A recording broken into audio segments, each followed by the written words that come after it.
So, may isang bagay akong aaminin sa inyo at baka pagkatapos ng kwento ito, iba na ang tingin ninyo sa mga bading. Alam nyo, lalaki ako. At kung may natutunan ako sa halos 10 taon ng buhay ko, yun ay hindi lahat bading, pare-pareho. May ilan oo, gusto lang ng panandaliang saya. Pero meron ding handang ibigay ang buong puso nila. Kahit alam nilang baka wala silang makuhang kapalit. Hindi ko ito nababasa sa libro, hindi rin ito gawa-gawang istorya. Nangyari ito sa buhay ko. Ako, si Silver, late 20s na ako ngayon. Pero ang kwentong ito, nagsimula halos 10 taon na ang nakalipas. Noong panahon wala pa akong direksyon, wala akong pera, wala pa akong hanggang isang araw, nakilala ako isang gay, hindi siya mayaman, hindi rin siya gwapo, ayon sa standards ng iba. Pero kakaibang paraan ng pagtingin niya sa akin, hindi bastos, hindi rin nakakailang.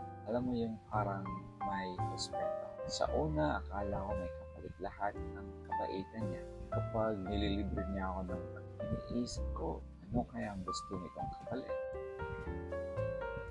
Pero wala. Kapag kailangan ko ng tulong, dyan siya. Kapag may problema ako, unang nag-message. Kapag may tagumpay ako, siya. Unang totoong masaya. And habang tumatagal, mas lalo ako nalilito.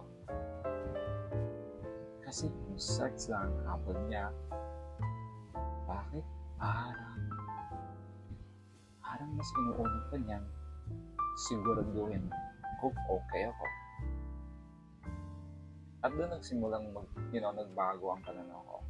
Hindi pala lahat ng gay hinahabol ang katawan ng isang guy.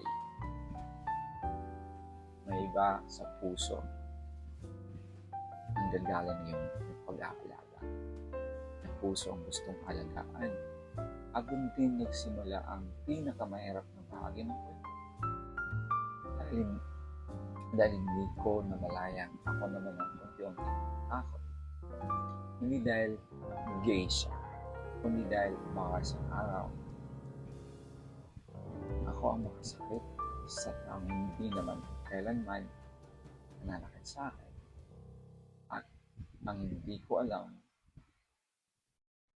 may isang gabing tuluyan niyang aaminin ng totoong nararamdaman niya. At ang magiging sagot ko, ang babago sa buhay namin dalawa.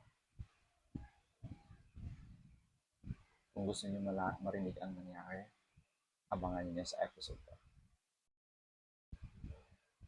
4. Abangan. Hanggang sa muli.